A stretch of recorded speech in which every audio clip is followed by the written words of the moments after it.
கடலைக்கறி எப்படி பண்ணுறதுன்னு பார்க்கலாம் வாங்க. அதுக்கு நான் 1 கிளாஸ் கடலை எடுத்து கருப்பு கடலை எடுத்து ஓவர் நைட் ஊற வச்சு எடுத்துக்கிறேன். இதை நம்ம உப்பு சேர்த்து நல்லா வேக வச்சு எடுத்துக்கலாம். இதுக்கு தேவையான பொருள்லாம் நான் அரைச்சி எடுத்து வச்சுருக்கேன். இஞ்சி பூண்டு மட்டும் தட்டி எடுத்துக்கிட்டேன். வெங்காயம் ஒரு 4 மீடியம் சைஸ் வெங்காயம், 4 மீடியம் சைஸ் தக்காளி அரைச்சி பேஸ்ட்டாக எடுத்து வச்சுருக்கேன். கருவேப்பிலை. இப்போது கடாயில் எண்ணெய் விட்டு சோம்பு, பட்டை, கிராம்பு, ஸ்டார் அனீஸ் சேர்த்து லைட்டாக பொரியட்டும். கடலை வெந்துடுச்சு, நான் இறக்கி வச்சுட்டேன். 6-7 விசில் வச்சு எடுத்துக்கோங்க.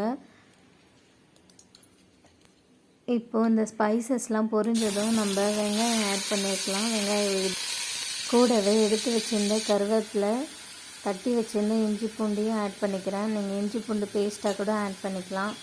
சேர்த்து நல்லா வதக்கி விடுங்க.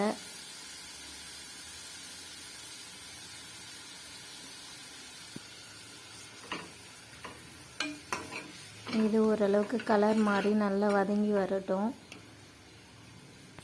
இந்த ஸ்டேஜ் வரைக்கும் வதக்கிக்கோங்க. வதக்கிட்டு இப்போது இதில் நம்ம தேவையான மசாலாலாம் சேர்த்துக்கலாம்.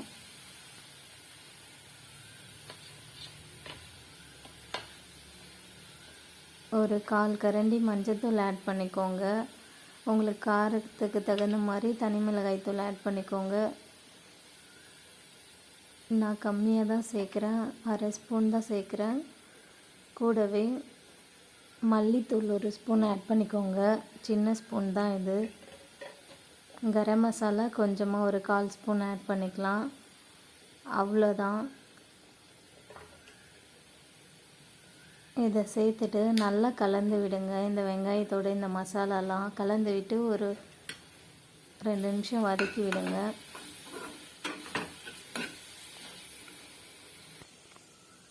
வதக்கிட்டு இதில் நம்ம பேஸ்டாக்கி வச்சுருக்க தக்காளியும் சேர்த்துக்கலாம்.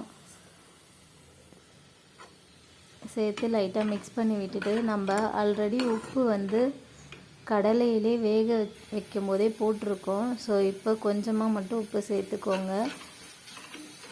உப்பும் சேர்த்து நல்லா வதக்கிட்டு வேக வச்சுருந்த கடலை இங்கே பாருங்கள் எந்தளவுக்கு வெந்திருக்குன்ட்டு. இதில் கடலையில் கொஞ்சம் நான் எடுத்து வச்சுருக்கேன் மிக்ஸி ஜாரில். நம்ம அரைச்சி சேர்த்துக்கலாம். டேஸ்ட்டும் நல்லாயிருக்கும்.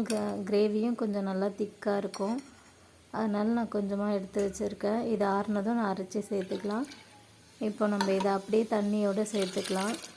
கடலை வேக வைக்கும் போதே நல்லா கழுவிட்டு வேக வைங்க. நம்ம அந்த தண்ணியோடையே ஆட் பண்ணிப்போம். உங்களுக்கு தேவையான அளவுக்கு தண்ணி விட்டுக்கோங்க. இந்த ஸ்டேஜில் நீங்கள் உப்பு, காரம் எல்லாமே கரெக்டாக இருக்கான்னு செக் பண்ணிக்கோங்க. இந்த கடலையும் நம்ம சேர்த்துக்கலாம். இந்த அளவுக்கு லைட்டாக கொரகொரப்பாக அரைச்சா போதும். ரொம்ப மழமழன்னு தண்ணிலாம் ஊற்ற தேவையில்லை. இதை ஆட் பண்ணிக்கலாம். அவ்வளோதான். இதை நல்லா மிக்ஸ் பண்ணி கொடுத்துட்டு உங்களுக்கு உப்பு மட்டும் ஒரு முறை செக் பண்ணி பார்த்துக்கோங்க. இதை நீங்கள் அப்படியே ஓப்பன்லேயும் குக் பண்ணலாம், இல்லைனா க்ளோஸ் பண்ணி வச்சு கூட குக் பண்ணலாம்.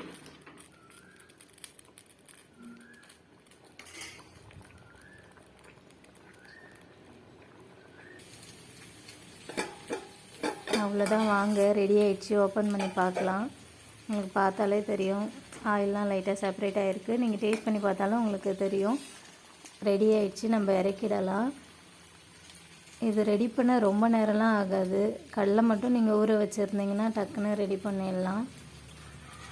நான் கடைசியாக கொஞ்சமாக மல்லித்தழை மட்டும் இறக்கிட்டு சேர்த்துக்கிட்டேன். அவ்வளோதான்.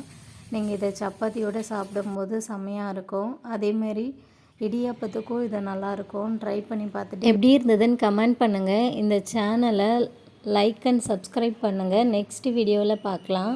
பாய்.